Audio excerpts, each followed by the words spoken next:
Good morning, students. Class 7, Social Science, Chapter 7, Water.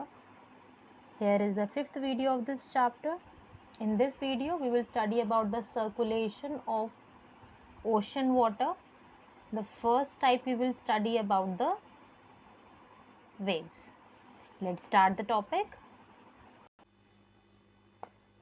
जैसे आपको पिछली वीडियो में बताया गया था कि इस टॉपिक को हम लोग नोट्स की फॉर्म में पढ़ेंगे तो थोड़ा सा चैप्टर का जो पीछे वाला पार्ट है एक बार समझते हैं।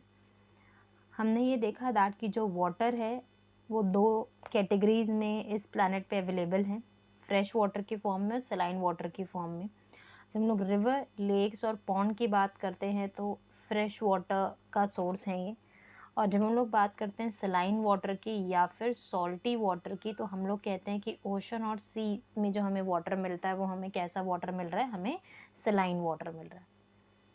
हम ओशन का सर्कुलेशन के टाइप्स के बारे में प्रीवियस वीडियो में बात कर चुके हैं कि हमारे पास 3 डिफरेंट वेज हैं जो कि ओशन सर्कुलेशन को अफेक्ट करते हैं, like waves, tides, ocean currents.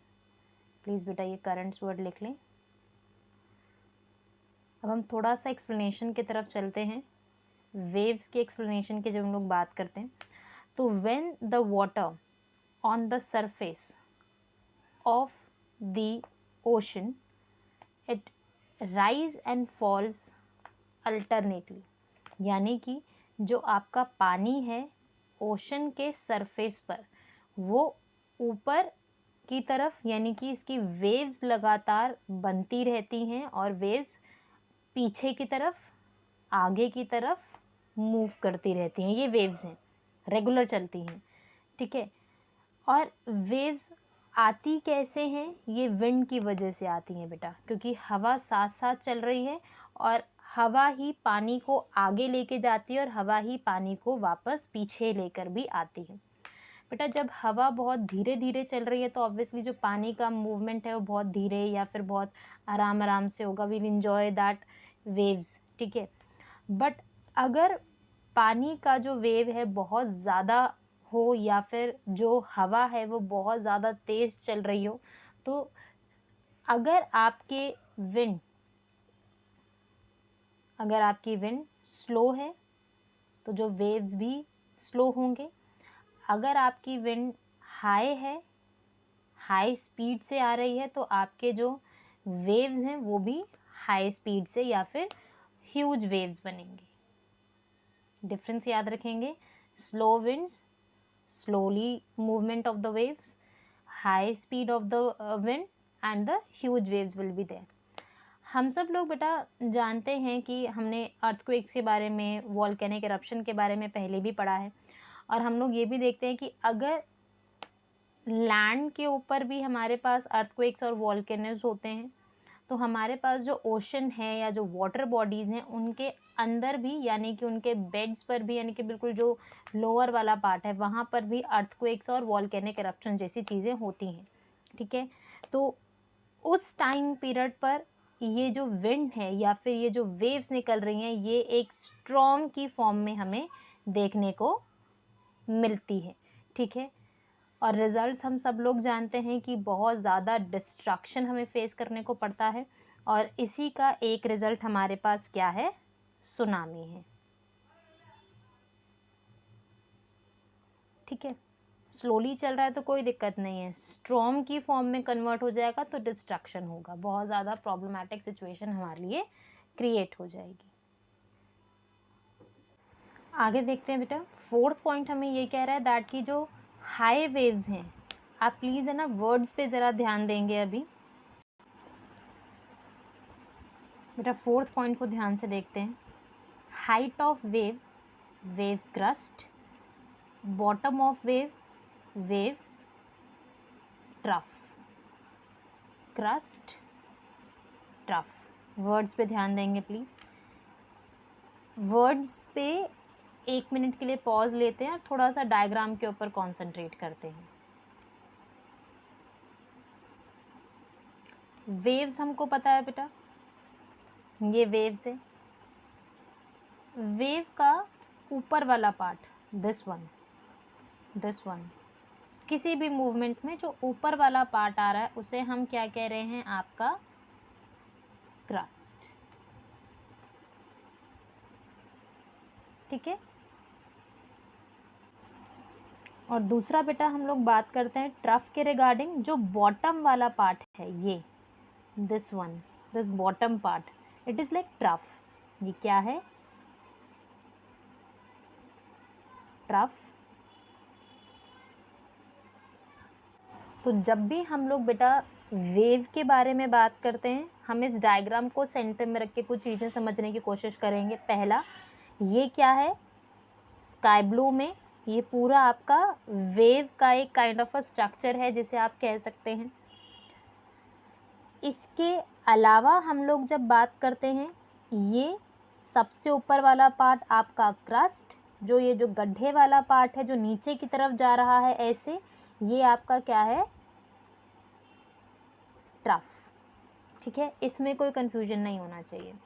अब हमारे पास एक नया वर्ड है, वो क्या है, वेव लेंथ। बेटा हम लोग जब वेव लेंथ की बात करें तो इस पूरे को मेजर नहीं कर रहे हैं, हम इस पूरे को मेजर नहीं करते। हम बेसिकली किसके बारे में बात करते हैं,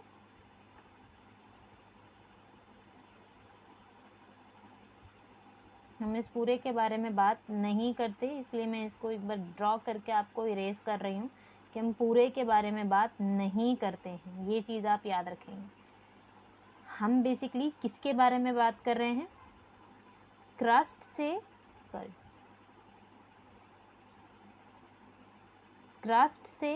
क्रस्ट के बीच का डिफरेंस, ये है आपका वेवलेंथ। वेवलेंथ क्रस्ट से क्रस्ट के बीच का भी हो सकता है, ये भी आपका वेवलेंथ है, ये एक अलग वेवलेंथ है, ये एक अलग वेवलेंथ है। और हम लोग जब ट्रफ की बात करते हैं तो ट्रफ वाला पार्ट भी आपके वेवलेंथ को मेजर करने के लिए डिफाइन किया जा सकता है। एक बार प्लीज़ इसे दोबारा देख रहे हैं, वेव, क्रस्ट, ट्रफ, इन दोनों के बीच का डिफरेंस वेवलेंथ, इन दोनों के बीच का डिफरेंस वेवलेंथ। ये वेवलेंथ होती है बेटा, ये वेरी कर सकती है, कम या ज़्यादा कैसे भी हो सकती है। ठीक है, अब एक बार ज़रा प्लीज़ पॉइंट्स में देख लेते हैं। वेव की हाइट कितना ऊपर जा रहा है, दिस वन, कितना ऊपर जा रहा है wave crest. Bottom of the wave कितना नीचे की तरफ है wave trough. Point number 6, wavelength is defined as the horizontal distance between crest and the trough. दोनों के बीच का ये जो हॉरिजॉन्टल डिफरेंस है उसे हम क्या कह रहे हैं, wave length. After this, wave height is vertical distance between crust and trough. vertical difference कैसे, अब बेटा हम एक नया वर्ड और सीख रहे हैं। डायग्राम पे प्लीज़ ध्यान देंगे, इधर बेटा थोड़ा सा समझने की कोशिश कर रहे हैं, प्लीज़ लाइंस पे ध्यान देंगे। ये बेटा मैं आपके लिए वेव्स ड्रॉ कर रही हूँ, ये हमने वेव्स देखी। ये जो बेटा इसका अपर वाला पार्ट है ये क्रस्ट, नीचे वाला जो पार्ट आ रहा है ट्रफ, नीचे वाला पार्ट हो गया आपका ट्रफ वाला पार्ट। इन दोनों के बीच के डिफरेंस को, ये इन दोनों के बीच की जो लेंथ है, ये जो डिस्टेंस है उसे हम क्या कहेंगे, वेव लेंथ। ये वाला पार्ट भी वेव लेंथ है, यानी कि क्रस्ट वाला पार्ट भी वेव लेंथ है और आपके ट्रफ वाला पार्ट भी वेव लेंथ है। इसमें कोई डिफरेंस या इसमें कोई कन्फ्यूजन नहीं होना चाहिए। अब आपको आगे चल रहे हैं बेटा, नेक्स्ट वर्ड था हमारे लिए वेव हाइट। आप क्रस्ट, एक ये वाला क्रस्ट और ये आपका थ्रू, ये जो इन दोनों के बेटा ये जो ये वाला पार्ट है, इन दोनों के बीच का जो डिस्टेंस है इसे हम लोग हाइट की तरह डिफाइन करते हैं। ठीक है, horizontal distance, vertical distance. Horizontal distance को वेवलेंथ कहा जाएगा, वर्टिकल डिस्टेंस को हाइट कहा जाएगा, सबसे आसान शब्दों में। तो आपको यहाँ पर कोई डिफरेंस या कोई प्रॉब्लम नहीं आनी चाहिए। इसके बाद बेटा हमारे पास जो लास्ट पॉइंट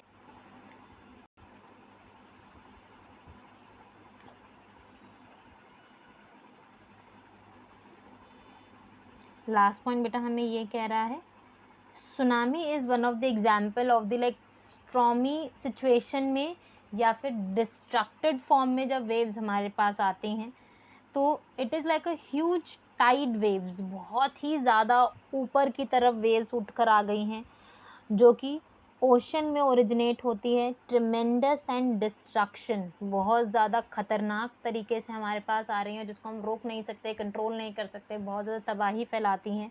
तो सुनामी कब आया इंडियन ओशन के अंदर? 2004 में 26 दिसंबर में। ठीक है, in the next video we will study about tides.